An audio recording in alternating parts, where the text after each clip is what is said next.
Hi, good afternoon or evening. It is day 6. Um, so after I posted yesterday's video, after I had a bowel movement, actually I think I had one or two, and then I posted, but um, this is a little graphic, so I'm gonna warn you ahead of time. And I'm filming this in the bathroom because it's only appropriate because I spent the most of the last 24 hours in here. So after I did the video, I must have used the bathroom 6 more times, maybe 8. It was a lot. And um, it was much easier each time that I went, but afterwards the pain was there. And I think I'm starting to realize that without, like, unconsciously, I'm holding it. I don't know, I guess I'm holding it. So when there's pressure, I hold it because I'm scared to let anything come out because it hurts. So I think that pressure, when I feel the pain, is because I have to go. So I realized that. So every time I sat down with that pressure, I would sit and I would go to the bathroom. So now it doesn't hurt when it's coming out as much. It hurts after because I guess I'm not done and I'm scared to let any more go. So I'm running from the toilet. It's a little bit easier. It's much softer, and I think all the milk of magnesia and the stool softeners are working. I even took fiber mixed in with my water, fiber one. So anyway, so I'm jumping from the toilet to rinse off in the shower, and then I soak in a warm bath. And then I feel like I have to go, so I'm like jumping to the toilet, then the shower, I go back into the tub. So between the toilet and the shower and the tub, I'm dry. My skin is so dry, but that's the only way I'm finding relief. And finally, after like the 6th time yesterday, I finally felt good. And because I was still on keto, I guess the first couple of days I wasn't eating as much fat as I'm supposed to, because keto is supposed to be mostly fat. And I was just really just trying to keep drinking a lot of soup and very, very light. So I started, upping my fat again.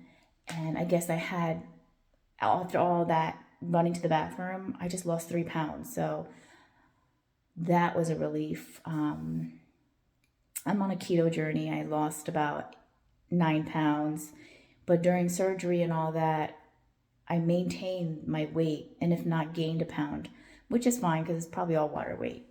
But when I upped my fat again, I lost 3 pounds. It was like a big swoosh, like, I guess, is that what they call it? It was because I couldn't go to the bathroom, but now I'm going regularly. Probably anytime I eat or drink anything, I go to the bathroom to let out a little bit of poop, whether it's liquid or whatever. I'm sorry, I know it's graphic, but it's getting better. I'm no longer, soaked in sweat. It's more manageable. I'm actually skipping some of the pain meds, going a lot more. Before I was like on it like every 4 hours, every 6 hours, every 8 hours. Every 4 hours is the Oxy, every 6 hours is Tylenol, every 8 hours is Motrin. But I've really been kind of easing off the Oxy and the Tylenol and the Motrin. Like my stomach, I know I'm messing it up by taking all that medicine because I didn't eat after every time. I mean, eat every time I'm supposed to with every time I take the medicine, but I just didn't have an appetite. Like I just don't feel like eating. And all the Parm crisps I'm eating because it's like a keto snack to fill my stomach, that really wasn't helping. But my favorite snack, hold on, I'm gonna go grab it. So my favorite snacks for keto, right before I take any medicine, I tried to eat something, not all the time, but these are my favorites. Moon cheese, oh my Gouda is so good. And this moon cheese with cheddar, white cheddar, black pepper, this is pretty good too. So one bag is 2 servings, which is plenty. I'll eat like 4 or 5 and then like down a whole bunch of water or sugar-free Gatorade to fill me up, and then I would take some medicine. But after a while, when I was in so much pain, I just took the medicine. So those are my, go-to snacks. I made sure I had a couple of bags. I Instacarted that. So yeah, that's been my journey for the last about 24 hours or 30 hours. I might have gone to the bathroom 6 to 8 times yesterday and today. Today I welcome them because every time I go, I do feel like I lose about, every 2 or 3 times I lose half a pound or so, which is kind of nice for keto aspect. But also, I don't feel the pressure anymore, the constant pain, that's gone. The only time I feel pain, when I start feeling that sharp pain, I realize it's the sharp pain from having to go. And once I go, it doesn't hurt. After I go, it burns a little, so I run, hot water under it in the shower, and then I soak. So I'm grateful that I have this time off. I'm taking, I think I've gotten about 4 weeks off of work because I do have short-term disability. Thankfully, I pay into that. So, I'm getting money while I'm off, and thankfully my husband works from home, and my mom's retired and lives with me, so she helps with the kids. And the kids are pretty self-sufficient. So I'm grateful that, I can be in peace when I need to run to the bathroom and go to the toilet, shower, tub. My kids already know, Mommy, you okay? You need to go to the bathroom. They come and like, do you need water? They're so good. So, you know, I'm I'm very grateful for that. I'm grateful that my husband is tolerating my poop stories every time I go. He's very supportive, and he's, um, you know, couldn't ask for anything more than what I have. I mean, I'm so grateful. It's like a perfect timing for me just to be able to go through this journey. And I hope these videos are helpful. I feel like I see the light at the end of the tunnel. I feel like there's progress and healing. I am trying to eat well-rounded meals, and with keto, you don't really eat a lot of sweets and sugar, which is fine. But I do cut out fruit. But because of this, I'm having a couple of strawberries because berries are okay. Some berries. I'm also eating a lot of vegetables when I can.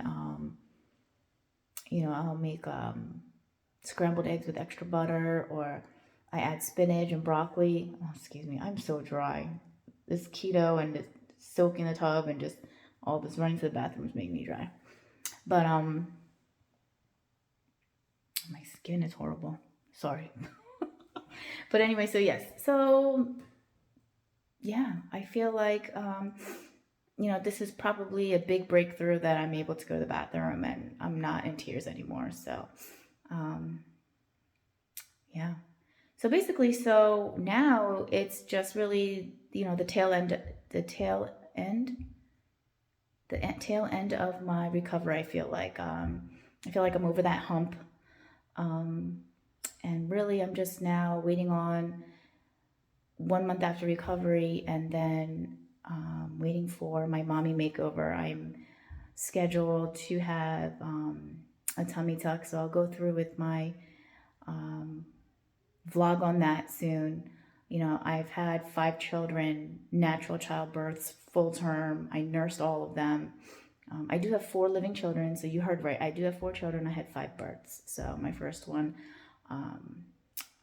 she was born, and then, um, about 3 months old, she passed. So from SIDS. So that's a whole nother story. Maybe I'll get into that later. But that was in 2008. It's been, my gosh, going on 14 years.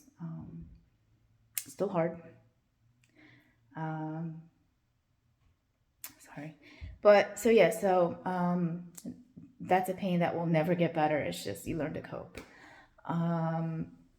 So yeah, so anyway, so my body is all messed up. I've been through hip surgery, hip reconstruction. It's not hip replacement. They cut through my femur bone and whatever. So I've been through so many things. And I feel like this is the year for me. So in 2022, I vowed to myself, like, this is the year. I'm 40. I got to fix my bleeding in my stomach. So we finally took care of that. I want to get my mommy makeover for me. I'm losing all this weight, and this journey has really brought me, this year, this journey from January to now. I mean, it's been an amazing year. Like, we moved to Georgia. I bought this amazing house. My husband got this job where he can work from home. I was able to transfer with my government job. Everything's great. Everything's good. I feel like everything just fell into place, and now I'm fixing, the hemorrhoid issues, the internal ones were like just horrible, just the bleeding. It was bad. I would sit down and it was just bleeding, and I didn't even pee yet. And I hear, but like I'm peeing, I hear water running like I'm peeing, but I'm not peeing. It was the blood just coming out, and I was like, this is scary. We need to do something, because I was like borderline anemic at this time. So, and on top of that, my periods are 7 to 14 days long. So I'm like nonstop bleeding from all these different ends. And I'm like, something's got to give. So let's take care of the biggest issues. So, number one, take care of the hemorrhoids. The roids got to go. So, done. Check. All right. Next thing, my mommy makeover. So there was a couple of doctors. I did a couple of consults. I got a couple of things lined up. So I have one scheduled in August for my breast augmentation, my tummy tuck, and 360 lipo. Hopefully they'll move me up. We're waiting on a cancellation. I want to go like May. That would be the most ideal, because it gives me a time to recuperate from this surgery and get it done before the summer. I want to do this for me. I mean, I lost 10 pounds plus. I mean, actually I was at 160 at one point, which is heaviest at pregnancy weight, and I wasn't even pregnant. So I've come a long way. I've lost from 160 to now like 22 pounds in the last year and a half. So I lost over 20 pounds. So, it's time. Like, I really need to get rid of this skin that's hanging over, and, and my breasts were categorized as deflated, and obviously the more weight I lose, the more deflated they are. I just feel like I want to be more comfortable in clothes. Like, even if I lose weight and I put on clothes, I have this thing that hangs over. They call it the fupa, I guess. Hangs over. Like, what is that? I'm like, I have not been able to wear anything tight in probably 10 years. I just always look pregnant. People ask, how many months am I? My abdomen is like so stretched, like the muscles. I need a muscle repair. So they're going to do a muscle repair. They're going to take off all this extra skin. They're going to lipo some of the sides and my back, and just put me back together.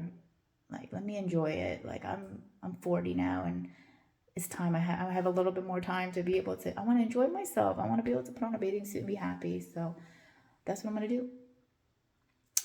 So that's my second thing. And my last thing I want to do is try to figure out what I can do about the excessive bleeding. I did see a doctor. I got my first mammogram. I'm cleared there. I did blood work, so they said I'm good. I'm just borderline anemic. I know that, but it's probably from all that bleeding. So hopefully this will fix that problem. But the 3 options he gave me was go on birth control, which I can't. I've tried the Paragard. That hurt. I had it for like 3 months, and I bled for 3 months. I spotted for 3 months. It was like, I felt like I was like chewing on aluminum foil. So on a Saturday, I went to the emergency room, and I was like, take it out. You got to take it out. It hurts so bad. So finally they took it out, and I felt better, like immediately. So that's not for me. Anything with hormones I can't do because I have heart palpitations. So that's out the door. Second option he gave me was burning the lining. He said it burns the lining, gives you scar tissue, and there's nothing to shed anymore. So my blood, the blood flow would be less. It would cut down my period from 10 to 14 days down to like maybe 3 to 5, which would be freaking amazing. My sister has it for 3 days, it's gone. I'm like, on day 7, I'm still spotting, or it's still heavy. I have to wear, the purple always ones where it's like a diaper from your belly button up to your spine. I mean, it's ridiculous. Like, you hear me coming, like, it's so embarrassing. So something's got to give. So that's the last thing I'm going to do. But the third option from there was, so first option was taking birth control. Second option was burning the lining, and the third option was having a hysterectomy. I don't know about that. I feel like I'm a little bit scared for that. I hear stories about menopause and all that. So I don't know. I feel like I have about 10, 15 years left before I should go through menopause, but who knows? I don't know. I don't know. I think that's a little bit extreme right now. So I might go through the burning process. We'll see. But I've lived with it for like 30 years. So what's another year? I don't know. So yeah, so,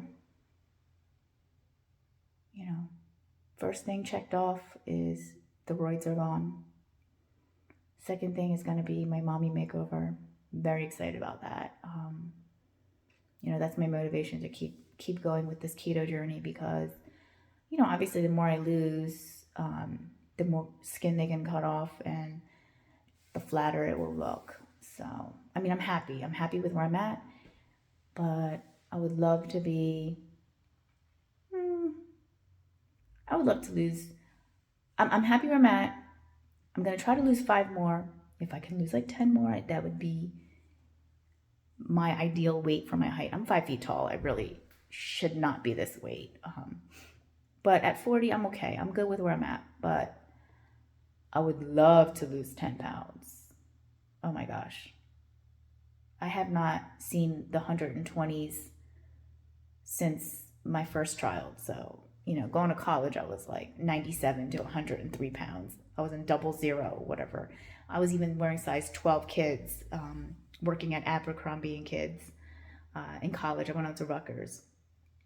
But, so yeah, so I'm at 138 right now. And 5 more pounds would take me to 133. I'd be happy there. I have not hit 133 in a long time. If I hit 120s, oh my gosh, it's on. So yeah, that's my plans for 2022. I feel like these updates are going to be not as eventful, or maybe should I say not much more information. I feel like there's progress every day, so that's great. I mean, I was scared because some people have horror stories, and I'm like, oh my gosh, I was so scared, like so scared. But I don't know. It is scary every time I sit down. I don't know what to expect, but it gets easier, I promise. Just find a show to watch on Netflix or something and just soak away, carve out some time for yourself because you need it. So yeah, so I hope these videos are helping. Leave a comment below. Tell me if you want to hear anything more. I don't know what you want to know. Who knows? I'm nobody, but I'd love to share my story if it's going to help anybody. I'm new at this. I don't know how to edit, so my kids tell me my videos are cringy. But I don't know. I always thought I was tech savvy until, recently I'm like, oh my God, I don't know how to do anything. I just know how to record and upload. So if you got any tips on how to edit or what to use to edit, please leave a comment. If you want to hear any other stories for me to go in detail about anything, I don't mind sharing. I mean, no matter what it is. And oh my gosh, look at my wrinkles. Sorry. So yeah, if you have any questions, leave me a comment. I'll answer. I'm pretty actively on my phone because I have so much downtime, in my tub. So yeah. Oh, I wanted to show you. So look how cute these are. My friend sent me as get well presents. I'm sorry, there's a mess in my bathroom from all this stuff, but here. Sweet. So my friend sent me a succulent saying, to get well, and then this little, well, it came with a couple of bath salts, but there's a couple of those. It came in a whole set. It was really cute. And it's a picture of my husband and I. And then this is like, my medicine and water collection, and then the place where I spend a lot of my time in this tub. So yeah, so there's a little bit of a sneak peek of where I've been spending most of my day the last 24 hours. I have been a little bit active though. I've been, I've been organizing my bathroom since I'm in here anyway. Cleaning my shower, my glass shower doors. Um, you know, cooked a little bit of dinner yesterday. I think it was a little too much because it was, it was hurting from standing so much. But it's nice to feel active again. So yeah, my stomach shrank a lot because I had no appetite. Like I still don't, but like I mean, eating a little bit makes me so full. But it's good. I mean, I feel like it's a way for my body to kind of like um, adapt to eating a little bit less. Um, I feel like I'm in ketosis. I guess I will pee on a strip to see if I'm in ketosis. You know. Anyway, okay. Now I'm just blabbing. But anyway, so I guess that's it for now until I come back and give you another update. I kind of do feel like it might be my last couple updates on this hemorrhoid journey. So, like I said, leave a comment or, just to let me know if you want to hear anything else that I might have mentioned. I don't know. I don't know what you want to know. I don't know. All right. So, thanks for watching. Till then, bye.